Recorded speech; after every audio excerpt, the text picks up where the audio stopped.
Good. Good. I'd like to call to order the Board of Finance Budget Workshop for Wednesday, March 20th, 2024. Stand for Pledge of Allegiance.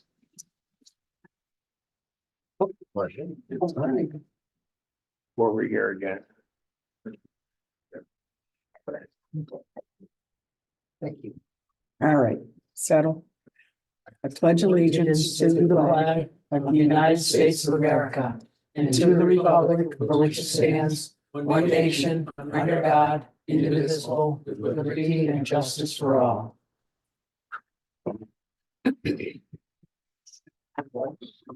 Yeah. Look at large.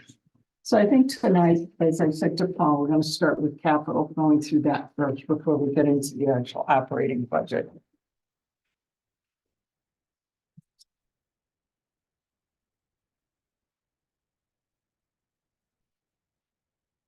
So with this group here, I'm going to have questions for the education operating capital.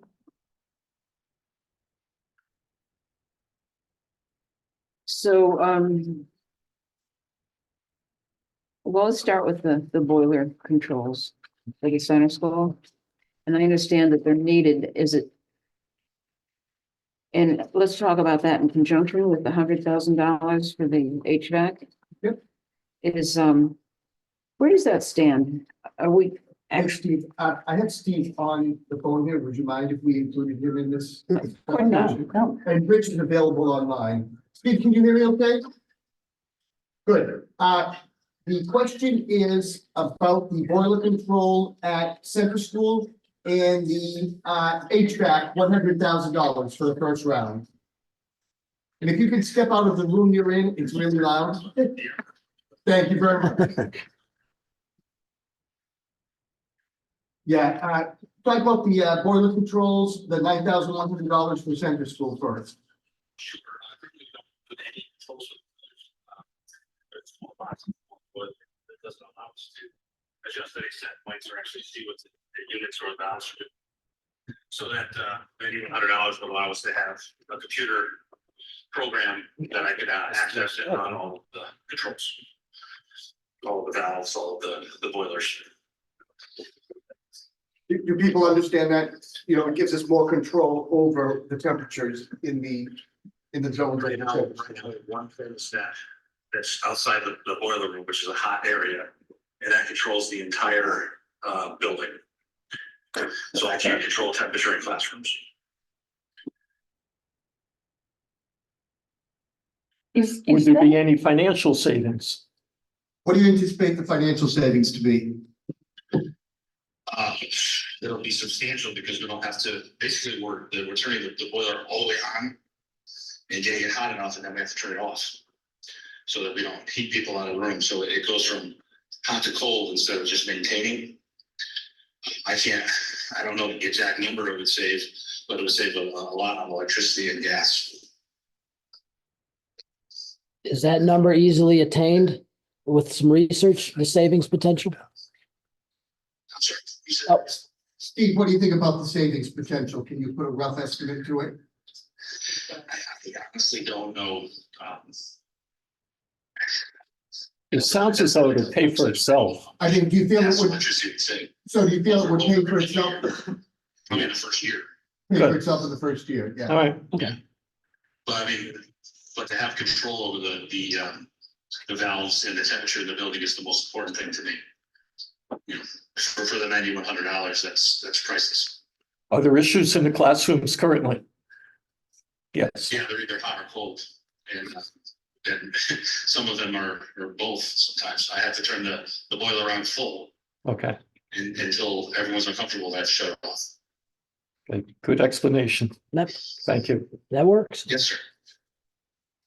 Is the $100,000, where is the state on that? What are they saying? So Steve recently had an update from the state, from a consultant that he met with. Because you know that, you know, this is going to be an ongoing piece of legislation. Steve, could you in a nutshell give the update you shared with us on Monday? Sure, a couple things there, there's Bill 287, and they're looking to change that to a couple things. One, to allow us till January 1st of 2025 to have one of the schools completed. Now, the old bill said that we had to have them all completed as far as indoor air quality testing. This will allow us to do 20% of our schools. So basically one school a year until we'll have up to the year 2030 to do indoor air quality testing in each school. So we don't have to do them all at once. But it is a substantial expense. We're going to have a balancing company come in and they'll do the actual indoor air quality test. But they highly recommend that we do duct cleaning of all the ducts before they test the air, which is going to be a tremendous expense, probably $25,000 or $30,000 duct cleaning. The indoor air quality test is probably $20,000. And then in order to get any grant funding, which is going to come up this April, we're going to have a new grant out for HVAC equipment, kind of in relationship to this bill. That's going to be, we're going to need a mechanical engineer to do some drawings for us to address some certain areas, such as the middle school gym, which no matter what temperature range they put on it, we won't be able to attain it, as well as the commons at the middle school. There's some other areas in some other schools, but those are the two glaring offenders. So we would be looking to have a drawing done by a mechanical engineer to submit to the state to change out those air handling units so that they do heat and air conditioning. We would not have to wrap the ductwork in the gym. It would just be putting diffusers on the bottom of the units. And we would have to then wrap the ductwork in the commons area. And to your understanding, that grant would be the 50% or 52% reimbursement that we come under. Correct. Yeah. Now, so talk to me about if we do one school during the course of next year, pick a school, I think you mentioned Center. See, center's gonna be very difficult because we don't move air in that building. Yeah, So, I think it would have to be Memorial or Middle. okay, To be our so first school. what would be, Middle school first. right now, there's 100,000 in the capital, what would it cost to do the balancing, the duct cleaning, and do the indoor air quality testing? In your estimation? Probably looking at around $50,000. Okay, so if that 100 was due, drop to 50, that covers one building next year, and we would And need and the we state would be able manual. to correct the temperature issues in the gym or the commons if we needed to. Because that'll probably take the other 50 if the state matches 53. Because to do those two rooms was probably about $100,000. So 50 for the testing of one building, duct cleaning and indoor air quality testing. Another 50 would be our share of reimbursement back If we were able to get the grants from the state. to do the middle school gym and commons. Right, and probably $5,000 or $6,000 of mechanical engineering as well. But we'll see if we can couple the mechanical engineering in with some of the indoor air quality testing and whatnot to save some money. So the 100,000 is actually a good figure for next year. Yeah, it is, and the reason I put it in for multiple years is because as we test the air, we're going to find issues, and we're going to have to correct. And on top of that, they haven't, in that Bill 287, they're appointing a committee to come up with the parameters for which we have to attain. How many times an hour we change the air in a room. We're gonna have to have temperature criteria for libraries, gym spaces, common areas, classrooms. It'll all be different numbers, but it'll all be a range that we'll have to fit in. And then, some of the changing the air in the rooms is going to, become an issue at things like center school and areas where we have, heat pipe instead of air handling units, which, we're gonna incur some expense over the next 5 or 6 years. So I just wanted us to be prepared. we're not seeing the bill go away. We're seeing them just get more time to accomplish the work. Correct. I think their next opportunity to vote on it is in May. The legislation. Yes. Do they, I'm sorry. Go ahead. does the state give you a period of time in order to correct any problems that are found?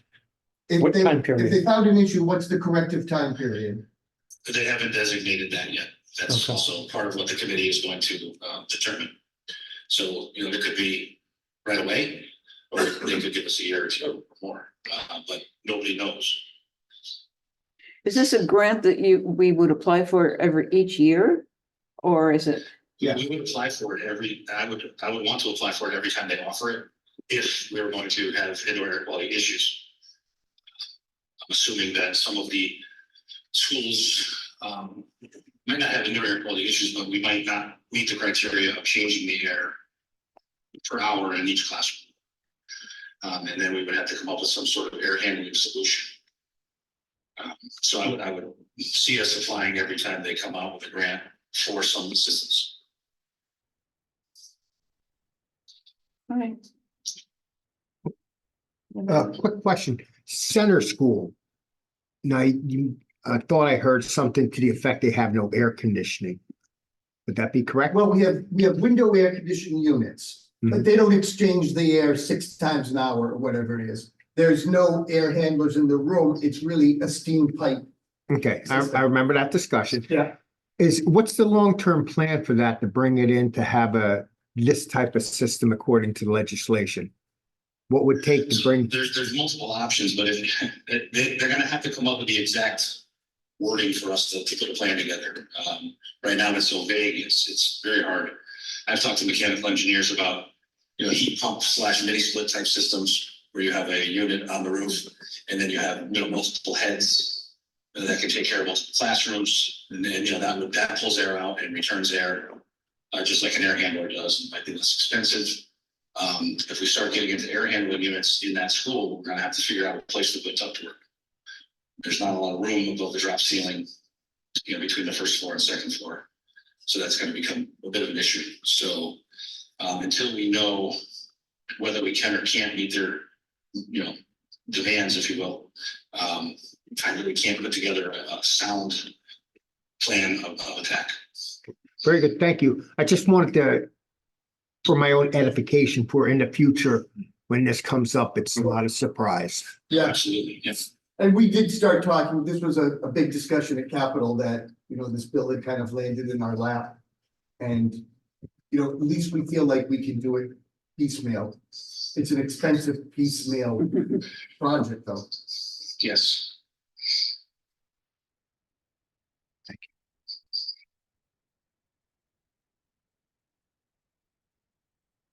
I would imagine the work on center school is going to be quite disruptive as well.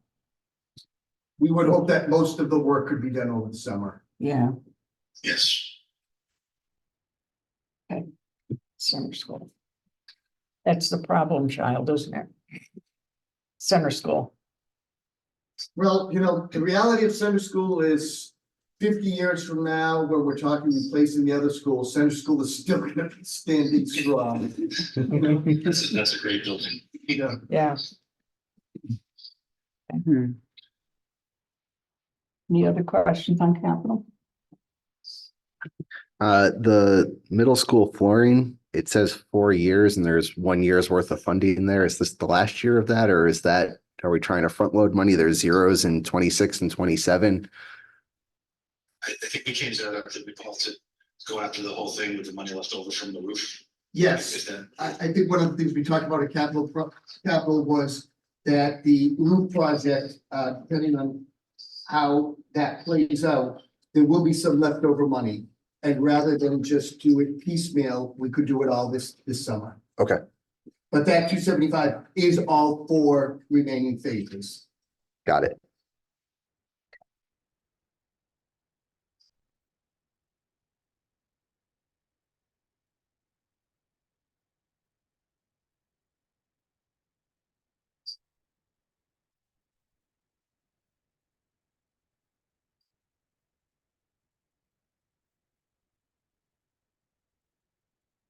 And AJ, just, sorry to interrupt, the flooring for the repairs and sanding the middle school gym floor would also be under that.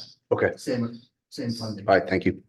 But that obviously would need to go through the town council as well.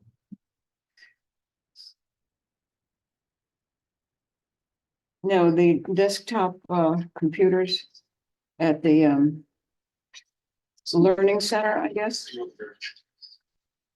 I know we have Rich online.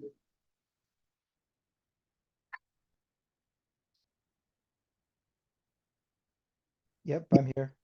Is there a question? Yeah, I know we talked about this in capital. And there was some question about how many students and exactly how many computers you need and how much does each one cost? And you have a priority 4. So could you address all those questions? Rich, Yes, the number of computers I think we came up with was 12. I think you had a document that showed 16 originally, but the actual number was 12. And the dollar amount per computer was $850 for a total of $10,200. And you have a priority 4. So originally, when we were asked to prioritize, I went with the prioritizing 1 through 12. With each item getting a single number, but after seeing how everybody else prioritized theirs in groups, I had revised my prioritization and gave those a priority 2. Whereas the Alertus, beacons, paging system, and were rated a 3, and we talked about removing those during capital. Thank you. Sure.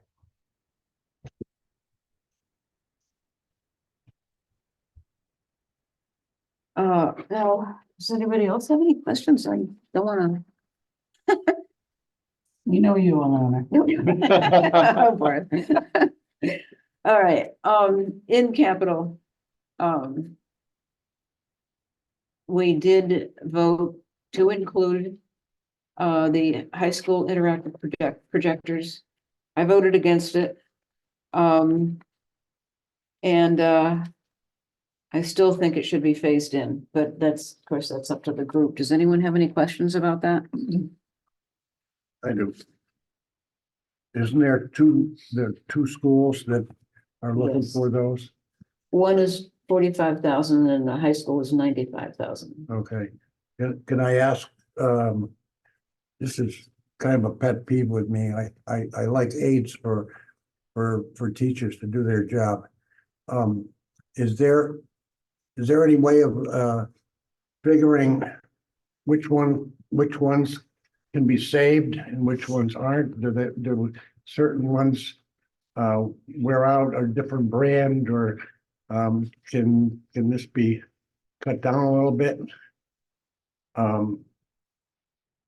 I like the idea of replacing them because, as I said, it's an aid for the teachers. It's something they can see in the classroom, and I think it's very important, but we've got a big capital budget here, so if there's any way that these things can be analyzed to see if they'll last another year or two, or is that already been done, or could we, I was thinking that we were gonna take a walk around the schools maybe and inspect some areas. Is there some way of finding out if these things will last another year or two? I know they probably fade or they don't project the way they're supposed to. Remember, Ted, one of the things we talked about is using one of the projectors that have been removed from another school that's still functional. That's what I mean. Yeah, and if one at the high school fails, replace it with that.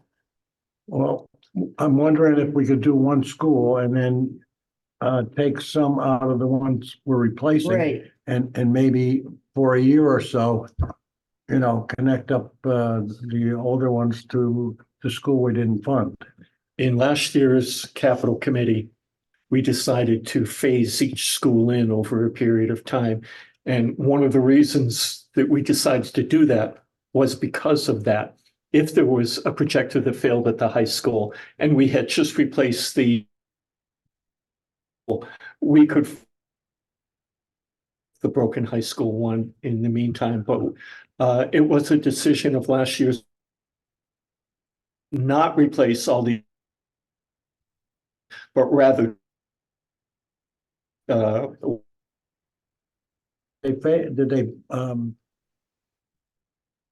they vote on some of them, Brand? one school at a, They do a school last year? I believe Yeah, we did two what's the schools. school done last year? The projectors were done. I don't recall which one it was, Ted. In two schools you did last year. Rich, Yeah, so last year, we replaced all of the projectors at the middle school. This year, we are replacing all the projectors at Memorial School. We've got about 4 left to do. Originally, our plan was to next year only replace the center school projectors. All 3 schools had projectors roughly 12 to 14 years old, or 10 to 14 years old when we started this 3-year project. But what's happened over the last 2 years is we've seen a drastic increase in the failures of the projectors at the high school that were put in during the building project. So I added those to next year's capital this year. They were not originally part of our 3-year plan. The high school has a different type of interactive projector than the other 3 schools do. They have a smart board system. And unfortunately, those have had a faster fail rate than the Epson interactive projectors that we have at the other 3 schools. So the plan is to replace those smart boards with new Epson interactive projectors the same way we're doing at the other 3 schools. Unfortunately, while I love that idea of being able to move the projectors that we have that are still functioning, one of the main reasons we're replacing them is because they no longer have image quality that is highly visible in the classrooms. It is possible to put them in a emergency scenario at the high school to replace a failed smart projector, but it's a significant downgrade of the experience and it's also a training situation. So and it's not something that I can buy typically using a capital project. Normally, when we talk about using capital funds, it's for a project that is a start to finish, like replacement of the technology in a place. It's not usually something that we use as essentially a repair fund, I think is what is being described. So that's kind of how we landed where we did. Are the projectors interchangeable? They not without completely replacing all of the electronics behind them that interconnect them to the wall plates in the room, and then also changing out the mounts. The only thing that would stay in place is the whiteboard on the wall that gets projected onto, and then the software also has to be changed on the teacher's laptop. That is a dilemma. What's the lifespan? Because are we getting a situation where we're getting hit with a big number again in 3 years, 5 years, because we're doing all of these at once? I think that's what we're all trying to avoid is, yeah, the capital is big, but so that we. There's a difference between there's a difference between what the manufacturer says the lifespan is versus what we get out of them. Usually the manufacturer says they have about a 5 to 6 year life expectancy or support for them. And after that, they're called end of life. As I said, we're at like year 12 on a lot of these Epson interactive projectors that were purchased. However, the visibility of them is significantly declined. So they're really hard to see unless you turn the lights off in the classrooms and hope it's not a bright sunny day outside. But that's the Epson. And then if we look at the high school smart boards, those ones were put in 2015, and we're seeing not degradation of image, just complete outright failures. And you can't buy replacements for them. They no longer make them. I've had to purchase replacements on eBay up until last year that were like remanufactured ones, and those had a 50% failure rate right out of the box because they're used on eBay and that you get what you get. And so those ones had an even shorter lifespan, which is one of the reasons, we're not looking at that manufacturer for our next round of technology. Instead, we're sticking with the Epsons that have been a much better product for us over the years.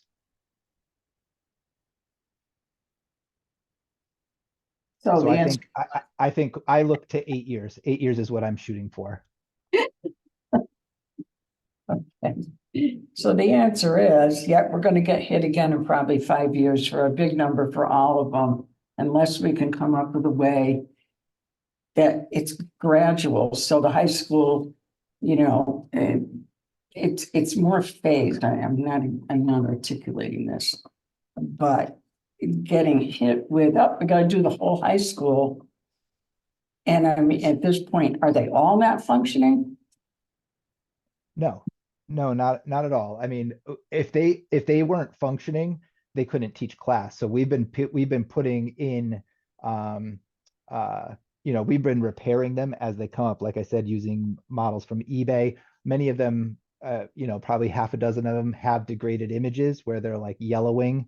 And I've even put in a couple of the Epson interactives in places where the board has failed the image has failed completely.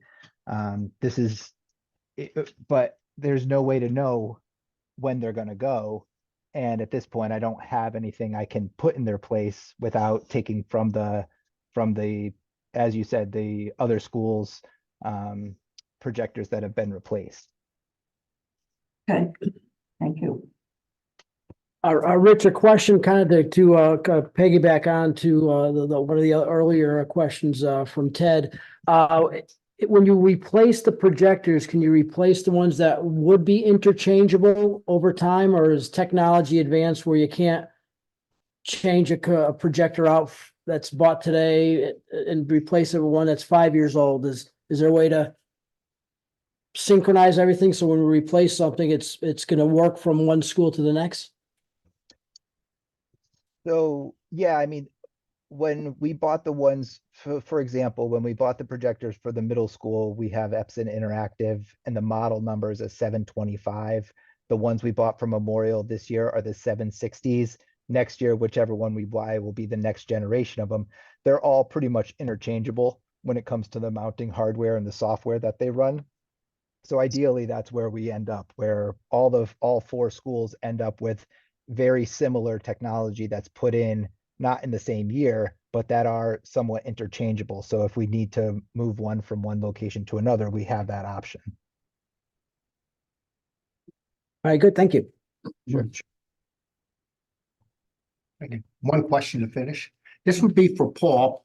And just a short, like 1 minute, 2 minute answer, and looking ahead is we're talking about technology in the current. But what do you see in 5 years? I do read a lot about AI. And I'm thinking a lot of our technology at best is up to date to now. But what do you see in 5 years in that? Like I said, just a minute for my own kind of what to look for like next year and the year after that. But Yeah, you're I'm leaving. not sure AI will change the hardware. Mhm. I think the hardware that Rich is purchasing will get us through the early AI phase. But I think what you're gonna find is teachers using, in fact, Mary and I were just at a conference this morning on the future of AI in education. And they're really encouraging schools to jump in because it's gonna be such an important part of our children's future. That they really should be exposed to it now. And it doesn't mean having them write their papers. There's a lot more to AI than that. But I think the hardware is not going to change as much as the software, the programming, and how it's used in the classroom. Because I think the world's changing. From just a quick snippet, let's see, AI took the bar exam and passed it in 3.5 minutes. Second is they had an AI do a presentation of a case before a judge. Now, that was not an official case, but they went through the whole case and citing cases. Right now, a lot of legal writing is done by AI. So that's the world we live in. And Well, you know, and what we heard this morning, and you probably heard from people on news shows is, AI is not going to replace your job. Your job is going to be replaced by a person who knows how to use AI. And I think that our children, you know, right now, high school, they should be equipped and understand, you know, the benefits of AI, not as a shortcut, but as a tool to be used. Very good, thank you. Can I ask another question? Can you just describe simply what a teacher does with those projectors? Does the curriculum all go on that screen? You know, if you walked into a high school classroom, typically you're gonna see, as soon as the students walk in, the lesson, the goals for the day are up there. Then the teachers are using it, whether it's maps, whether it's questions to be answered, whether it's, you know, information that they want to show the students. I would say, and part of the reason they burn out quickly is, you know, when we use the projector in room 117, it's on for half an hour, 3 times a week. These are on 8 hours a day, basically. I know a lot of the math curriculum at the elementary school through grade K to grade 8 is projected right on the boards as well. So these are used in a number of ways, but they're used every moment of the day. You know, we've covered over the chalkboards, basically. You know, the students are looking at the screens and having discussions. And it's not that they're not watching the screens for 45 minutes, but the information, the discussion points and things like that are all up there. Okay, I got you. Did I answer that appropriately from the director? I should have let her answer. I mean, they can use them in so many different ways. They can do simulations of science labs, they can integrate online content, visuals that are interactive for students. Students can come up and solve problems that you can then save that work for a student who was absent, and they can capture all of that, you know, class learning through the interactive projectors, and then use them for future learning or to refer back to. And it guides the whole lesson. They're used heavily, I would say, in every teaching environment, and any teaching environment that doesn't have an interactive projector at this time. For example, high school PE would like to. So when they use heart rate monitors, they can demonstrate graphs and show how the aerobic activity is impacting wellness on a person's body, and how that would impact life expectancy, for example. So they can integrate all of that right into the classroom setting when they have access to that. This is an interesting question. What would be the purpose of a blackboard in a classroom today? Just out of curiosity, I don't see them being used, and are they just there to, they're on the wall? Right, they're whiteboards. Okay, am I dating myself calling them chalkboards? Flip the erasers. She'll clap the erasers at the end of the day. Gotcha. No one throws erasers at someone's hair and then you got a powder in your hair. All right, gotcha. Okay, that's what I kind of thought. I used to have a yellow stain on Yeah. my shirt and jacket, or white stain by the end of the day. That's what I call it. So any other questions on capital? No, okay. Move on.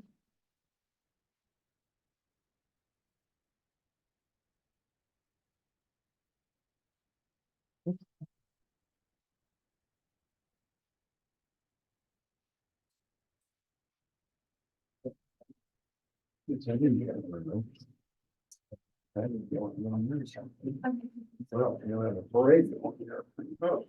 you guys been doing? You right? I wasn't gonna say anything. It's the first time you look at this.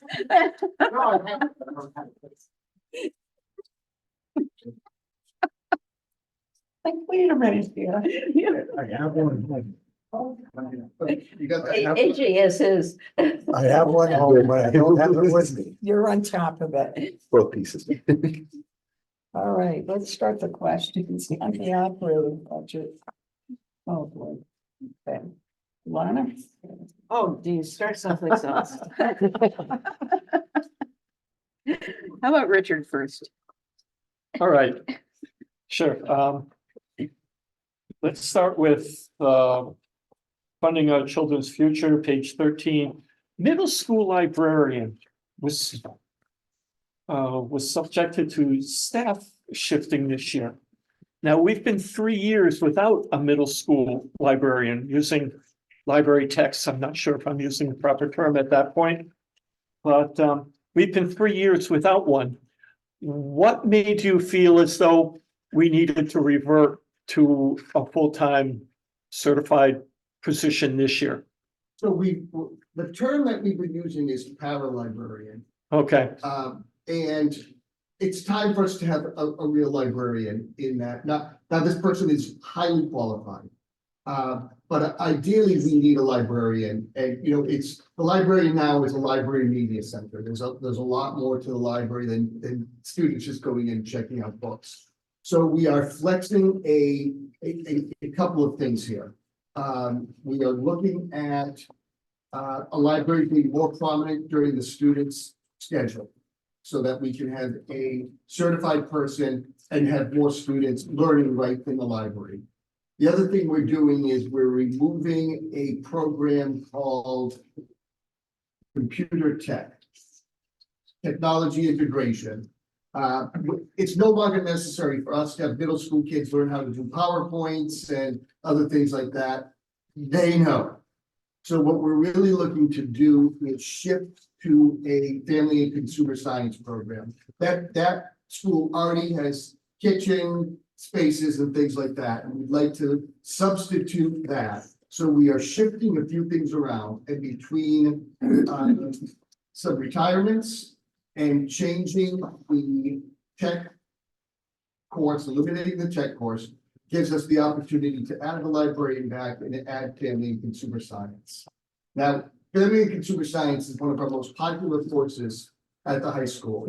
If I had two more full-time, and I've said this in the past, if I had two more full-time family and consumer science teachers, we would be able to fill their schedule with the cooking classes that are requested, the international cooking, all of those electives, plus the early childhood courses.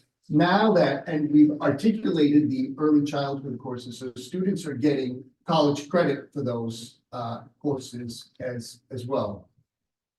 So it just makes sense to feed in, if we can use the middle school to do the introductory program. We don't have to have the introductory courses at the high school. It allows us to go deeper into the electives. are you saying that this librarian is teaching the home ec courses? No, what I'm doing is between retirements and between removing the tech ed, computer integration course, it allows me to add the librarian and add the family and consumer. It's the staff shifting you're Yes, discussing, okay. so it's a wash. Oh, well, I understand the shifting of the personnel. I was just questioning the need for the position, Yeah. considering we had been 3 years without it. All right. Can I just add to that? I think in technology integration, the students have been really focused on how to use technology to communicate their learning, how to collaborate. We'd like to really give them the opportunity in library media science to have better instruction on how they use that information, how they research information, and for media literacy. Students at the middle level are accessing information online all the time, and they really need direct instruction in how to make sense of that information, to recognize information that is, especially in the world of AI, that is maybe not accurate or authentic.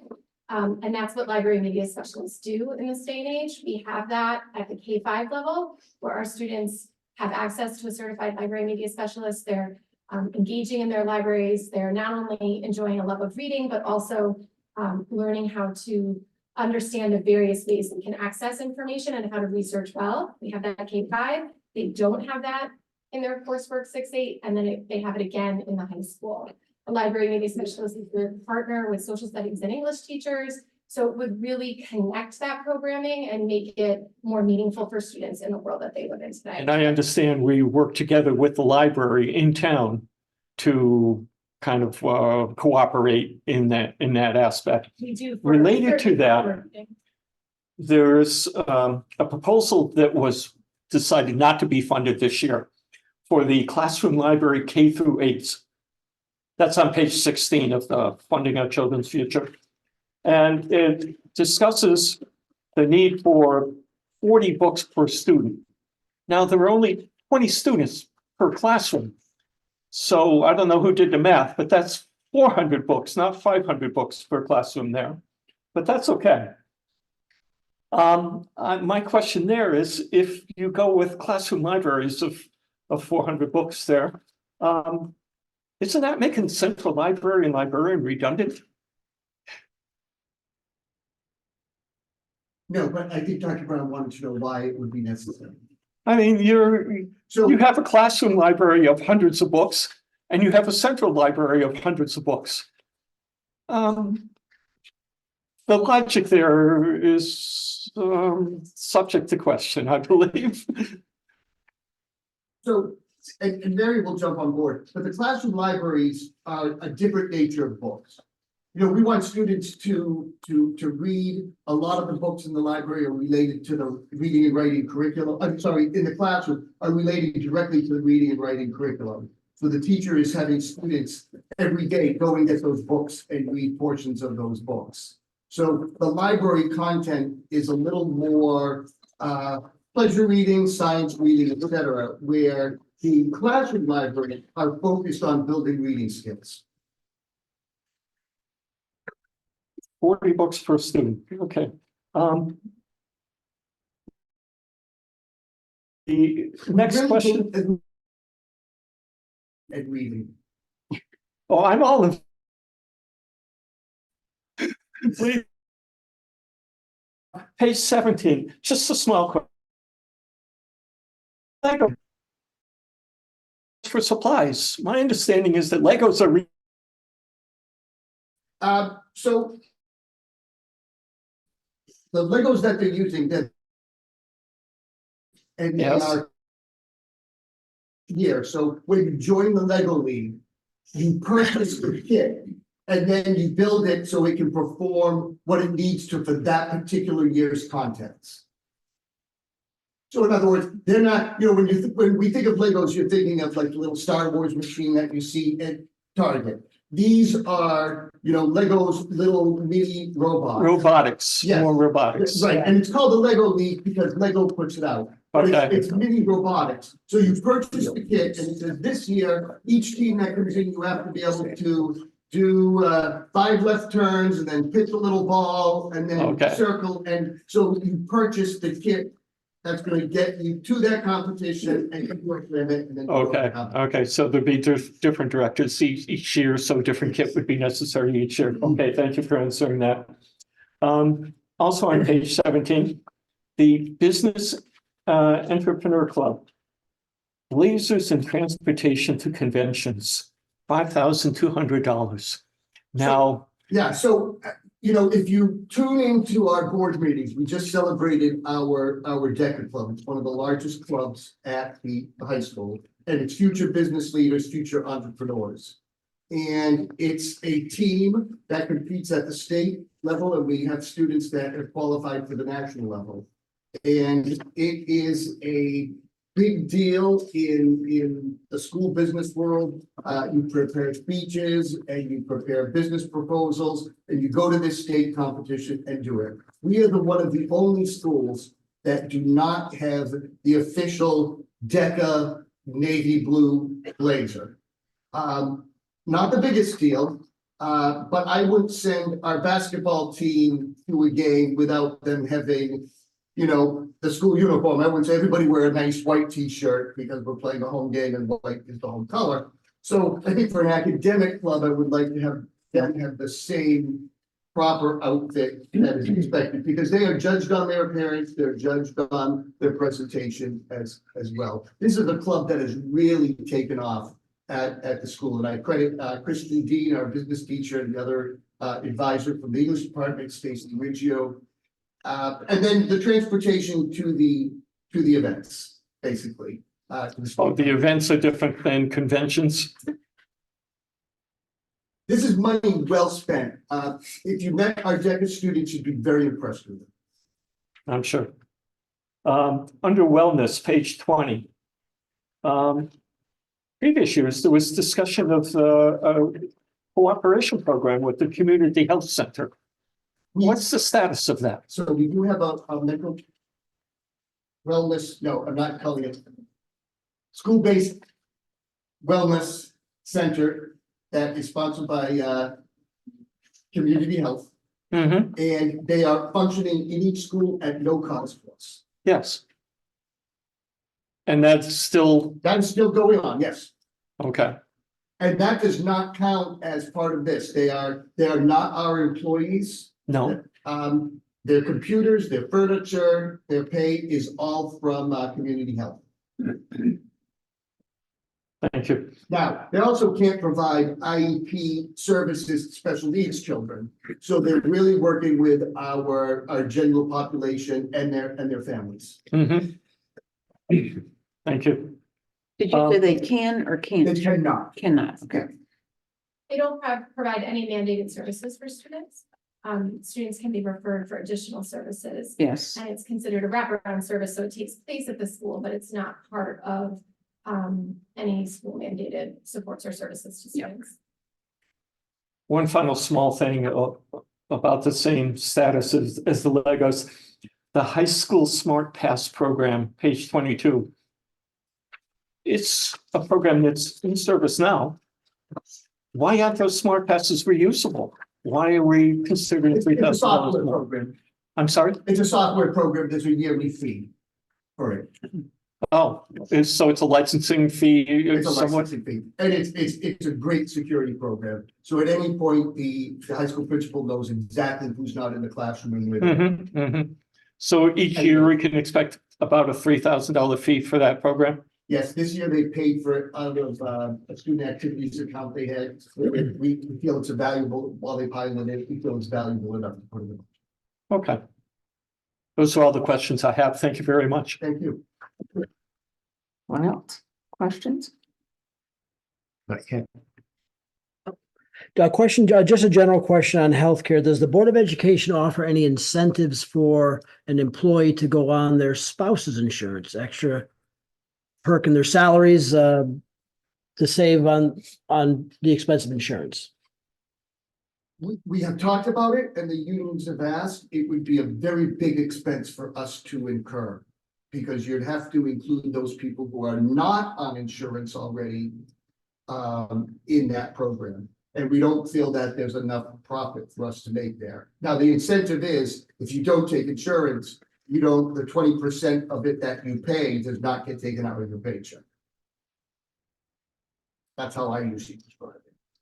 But we do not offer any incentive at this time, because we do have a fair amount of employees who are already on their spouse's insurance. Okay. Now, just to keep in mind, a number of years ago, with our paraeducators and our interventionists, we only offer single insurance, and you've got to buy up to the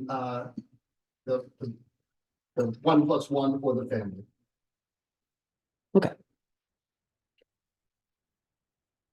Any other questions? Yes.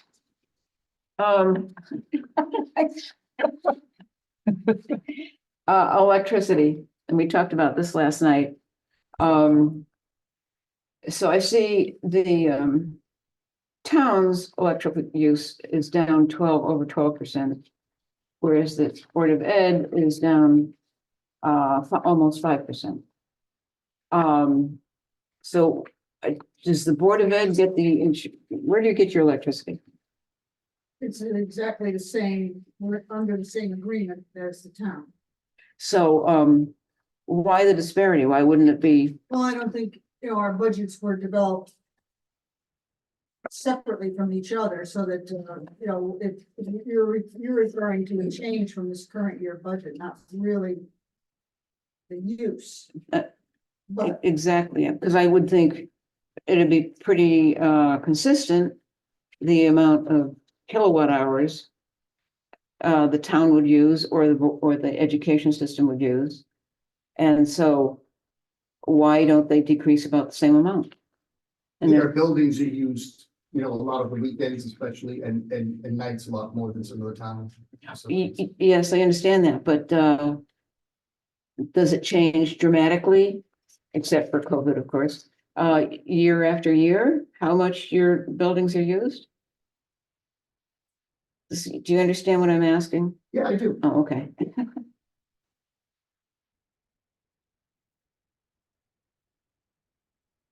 Yes. I mean, it can change, right?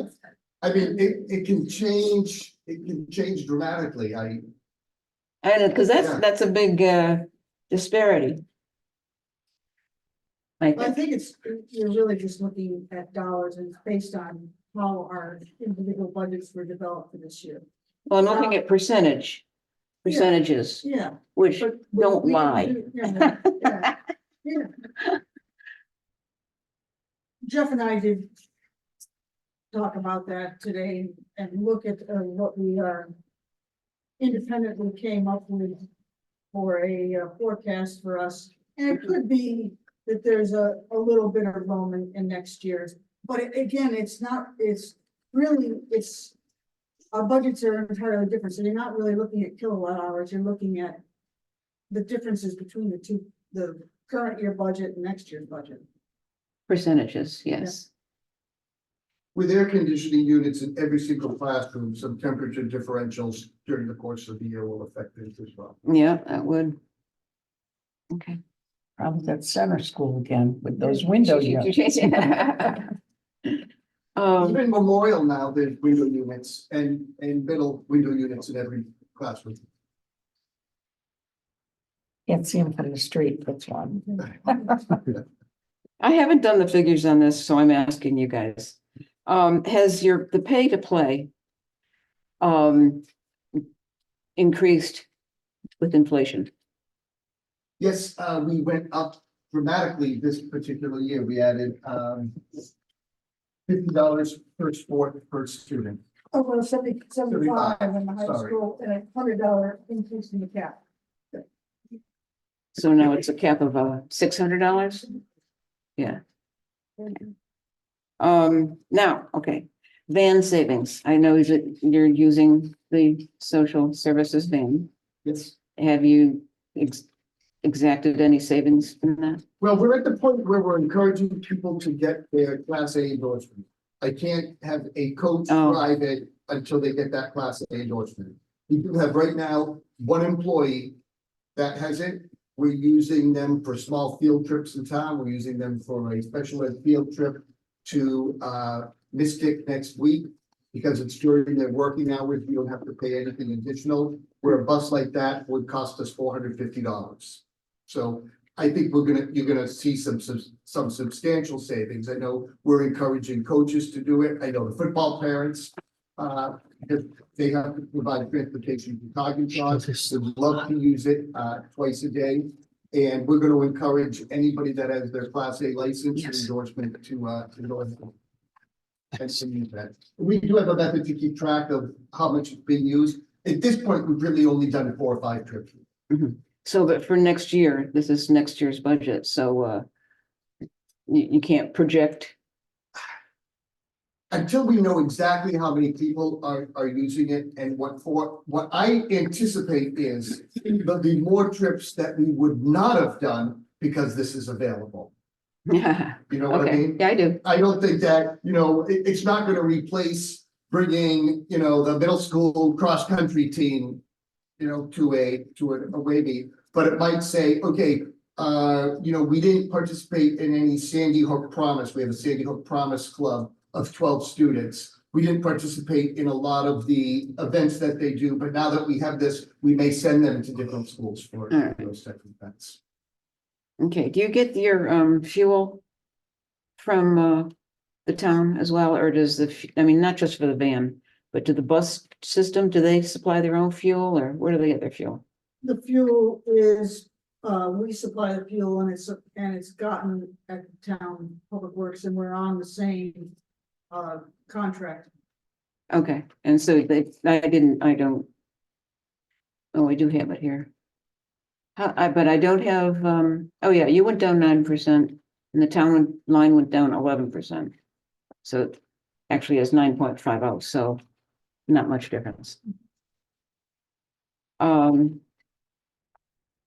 Let's see.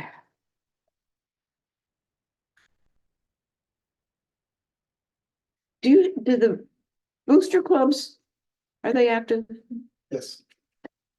And what do they like to spend their money on? So For sports, we pay for the officials, we pay for the uniforms. We pay for the coaches. Mhm. The booster club will typically pay for, they can all have matching sweatshirts and sweatpants to wear for warm-ups and Mhm. things like that.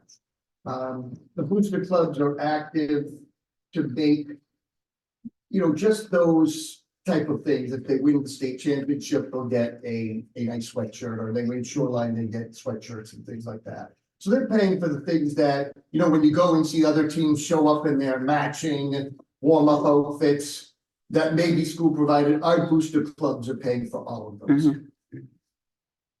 How about banquets? I know my two boys went to Xavier and they were really good athletes. Yeah. And the banquet dinners were potluck. Yeah, we tend to do an awards night. That's kind of a potluck thing as well, but we do it right at the school. We don't. Oh, okay, because I see in your budgets, I see banquet dinners and award dinners and things like that. So that's why I was wondering. Some of that may be for minimal, but like the scholar athletes, we pay for them to go to the AquaTurf with all the other scholar athletes. It's two, and then the scholar leaders, there's minimal cost for that. All right. You could be referring to like or return to school event perhaps. I don't know, I just see, it seems nice. See it and hear rather often, awards dinner and banquets and blah, blah, blah. And everyone gets to go to the honor roll breakfast. Stop it, Rich. Actually, we've stopped doing that. We've saved a little money by not providing breakfast. Oh, All right, thank you. This is just curious, is the state still funding the lunch programs for everyone? The state is funding those students who would be on reduced lunch Okay, are getting free lunch. okay, So students who are eligible for free lunch get that. Students who would reduce lunch get free lunch. There is legislation to bring back the free lunches, but breakfast is free for every student. okay. The most important meal, I know. Yes. I have a question about paraprofessionals and subs, and just, regarding the unpaid leaves offset by the cost of subs and shortages of specialized areas. Can a paraprofessional also be a sub too? And I just compare, because I remember when I was on the Board of Education, we raised the sub rate from 90 to 95 to 110, but there's also some examples where some of the kids with specialized needs may require it sounds like several subs or for up to $500 a day for to ensure their needs. Am I hitting you with a off question or? Well, the first part, Well, I had parents can, like, for example, if a teacher is called to a parent meeting. And we don't have a sub for that one block of time. Okay. We do pay paras a little extra to run that classroom. Okay, But as far as students, there are students who will have one-to-one paras or one-to-one interventionists assigned to them for the day. okay. Well, this is under, Reach the level of $500 per day. well, this is under the IEP, so, subs costs have ranged from $110 to $500 plus per day.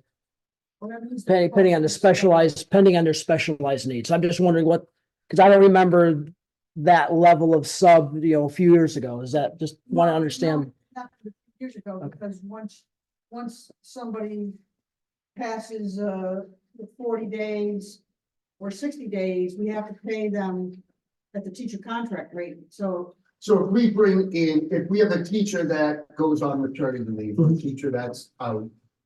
We usually try to get a certified teacher. We don't keep a parent professional in there for 6 weeks, 7 weeks. Okay, So the first 40 days per legislation, we can pay them the sub rate. It Okay. actually went up to 60 days this year. But then we've got to pay them what they would normally earn based on where we would place them on the salary. okay, so that's So it probably, could jump up after 60 days to $500, which is, like a macro step. okay. And that would make sense based on the numbers. So that's a good, I understand. And that person would be a certified teacher in the area that they were subbing. Gotcha. Okay. Understood. Thanks.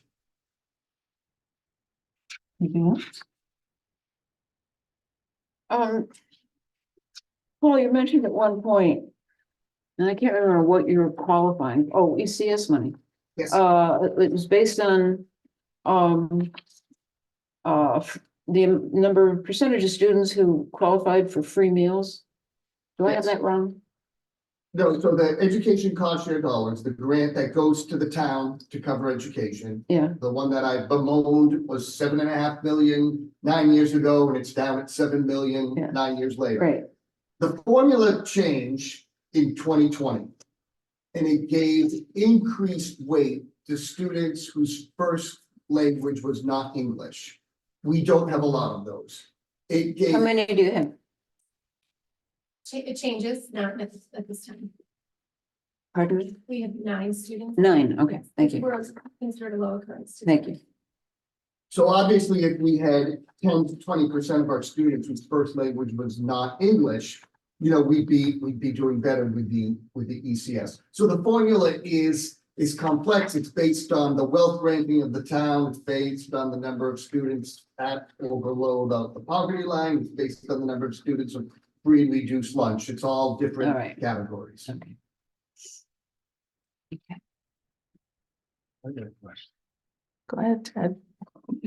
On page 16 here. I'm wondering about the math scores. It was an issue 2-3 years ago. And I see on 16 here, that you're not funding tutoring. Yeah, Ted, that's a good point. The high school had asked for a high school academic tutor center. Is that what you referring to? Yeah, in the middle of the page there. Yes. I would love to have an additional 3 hours a day of a tutor that was available for students. I just couldn't justify it in this system. Are the math scores coming up a little bit? I would love our math scores to be higher. In fact, if you turn to page 14.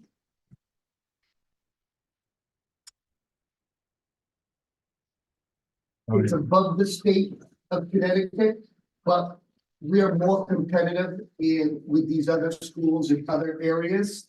I would love to see our town be in the top 5 or 6 Yeah. on that page. Has that improved over, say, the last two Yes. 2 years or so? That's the main thing, right there, improvement. Yes. Okay. Very good, thank you. Just curious, where were we before COVID? In our ranking for the math Where's scores? that? You know, there was a time when our math scores were higher. What happened though, and I want to say this carefully, the SAT scores were based for a long time on only the students who chose to take the SATs. So you had students who were college bound, they were serious about, really performing well on the SAT. And they would take it 3 or 4 times, and now these scores are based on the spring required performance of the SAT. So at the high school level, they abandoned the old CAP test, the Smarter Balance test. The SAT test now is the state's accountability score. So it's everybody who takes it. You may not be going to college, but you've got to take the SAT score. Which they weren't doing before Which COVID they is weren't what you're doing saying. before. So if you look before COVID, you say, wow, we were a lot higher, but that was representing only the top, maybe 60% of the class. Now you have all the students taking it. Now, we want every student to be good at math. But Right. to compare the scores from before 2020 isn't necessarily appropriate. Well, That's too bad, you don't have a basis then, Well, so the basis is kind of started over. yeah, yeah. you don't have anything to complain about. Oh, you got that. Some people still find things to complain about. Hasn't the SAT been changed this year, I believe? The criticism is that it's been dumbed down. So you can't even use SAT scores as comparisons at this point. from here on out, because you're talking about a different Well, this test. is different every year, but you know, I mean, what we're trying to do is, because it still is, you know. Colleges weren't requiring it, and now they're saying, you know, we better start requiring it again. And so we do administer the PSAT to grade 9, 10, and 11 to prepare them. The teachers are looking at those results and making sure that our students do better. And I think that, you know, now that we're in the 4th or 5th year of doing freshman PSATs, you're gonna start seeing some growth. So my point is that even the SATs can't be used as a comparison at Well, this you can, point. right, you can't compare the SATs that, you know, earlier generations took or earlier years took to the kind of comments. Anyone else? If Oh, yeah. if students are encouraged at all levels to take the SATs for math, is that to encourage those kids to They're go to required college? take Or just SATs it's during the required? junior year. Okay. So this is the. Regardless. Okay. This is the junior year score. I believe that on Tuesday, March 26th is the day that the juniors will be taking the SAT that's required to take. Now, a lot of them will take them again in the fall and maybe in the winter. But the only thing that we really get the comparison test score is on the junior year SAT. Okay. And it's federal law that all states have to have that accountability measure in junior year, and in Connecticut specifically, it's the SAT. Okay. I have a question about something dear to my heart, and you know what it is, the manufacturing Yes. programs and how many children, students do we have in the RAM program, and how many in So the number in the out programs are less than the students who are actually taking the course. And that's why I explained to you that we were having EB come right to the school. Yes, To yeah. meet with the students, and Eversource is coming to do a little career fair with the Mhm. students. Because it's difficult for the kids to go to RAM. They've got to give up the last 2 periods of their day. The students that want to go to the Goodwin program, they've got to give up the last half of their day. I think it's going to start becoming more popular. We're adjusting, if you look at page 13, we're adjusting the courses recommended by EB and Goodwin, et cetera. We're going to offer what's called introduction to manufacturing, even though we do a course that's similar. This is a now a course that will put them in line. Mhm. So I think what you're going to see is, and I would love to have more sections that we can offer. What we are looking at, 2 of our science teachers are getting cross-endorsed in tech ed, so that they can also teach some of the tech ed courses. So we're really looking to push some of the manufacturing courses. And if we can, whether they go to RAM or Goodwin or not, EB is interested in any serious student who wants to go and be trained. So if they have the courses under their belt, we're trying to get them to come to the school more, talk to the kids, observe the classes, give us suggestions on what they're looking for. I think you're gonna see that more and more, not only in our school, but in a lot of area schools. That's great. EB has partnerships with school districts, and we fall just within the window. Yeah. I know they do. Yes, we're working with them to pursue that partnership for East Good. School, because we're within the range. Great. There's hope. There are good jobs out there. In fact, some of the Yes. students I know, like the high school principal and assistant principal, some of the students with grades that are a little bit of a concern are saying, if you want to go to this program, you've got to have this grade level to get into the program. Mhm. And I think it's motivating several of them because they don't see themselves as going off to college, but they like the idea of graduating with a job with benefits and vacation and training that will, get you far. Yeah. We partnered with Goodwin College this year to bring their mobile manufacturing lab to the high school. So it was on site and the students can go in and meet with their team. And they did a lot of work with them around how their courses that they're currently taking could relate to courses they could take there, and to, internships and apprenticeships and really certification courses. So not full degrees, but that they could go there and partner with them to go right into workforce placement. So a lot of students were interested. And all the tech ed classes went through the mobile manufacturing lab to have that opportunity. And just as eager to get children, are our companies in the aerospace. What's the ACM. And so we sent, well, Augie's company was there, we sent students to Hartford for a big ACM show on, aerospace futures, right, companies right in Connecticut. Mhm. And I think the companies realize if we want the students, we have to go and touch them and get them to come to these programs. That's excellent. In several more years, or will there be more than just EB and Eversource as partnering with the schools? You see 5 years from now, a couple more companies or several more, or is it endless to where you could stop? Because exposing the kids to more than just those two, I think it'd be wonderful Yeah. if that could be achieved. The governor is really looking at ways to create hubs for school districts to connect to manufacturing companies across the state.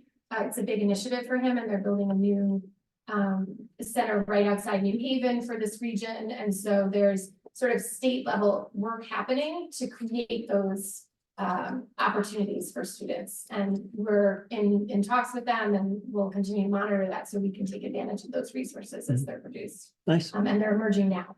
So Do you keep a database of other, not just the huge companies, but the smaller concerns that would take apprenticeships and? we don't have a component of our guidance department dedicated to that, as many school systems do. Westbrook comes to mind. They have an entire workplace coordinator, for example. But we've been looking at how those high schools are doing that and how we could try and integrate that into the existing staff that we have. So they do maintain relationships with area businesses. I don't think I would classify it yet as comprehensive, but I would say that's something that we're working towards. Good.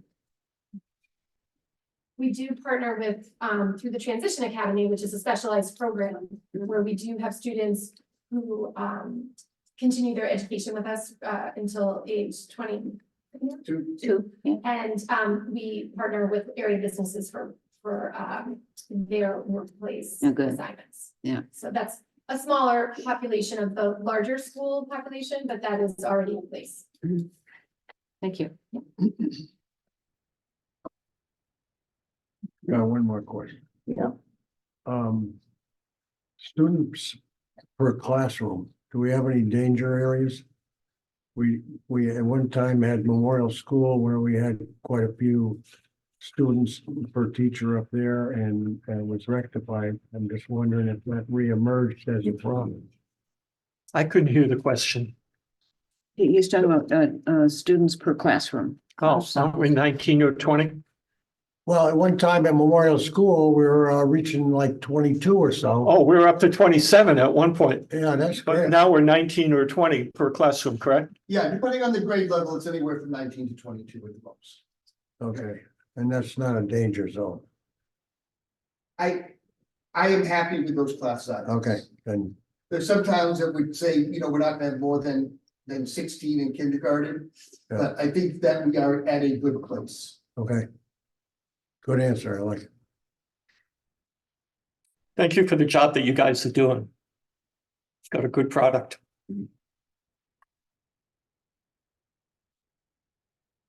It's not to fund it. If nobody has anything else, I don't. we have a motion to adjourn. So moved. Second, All in favor? thank you, guys. Thank you. Thank you very much.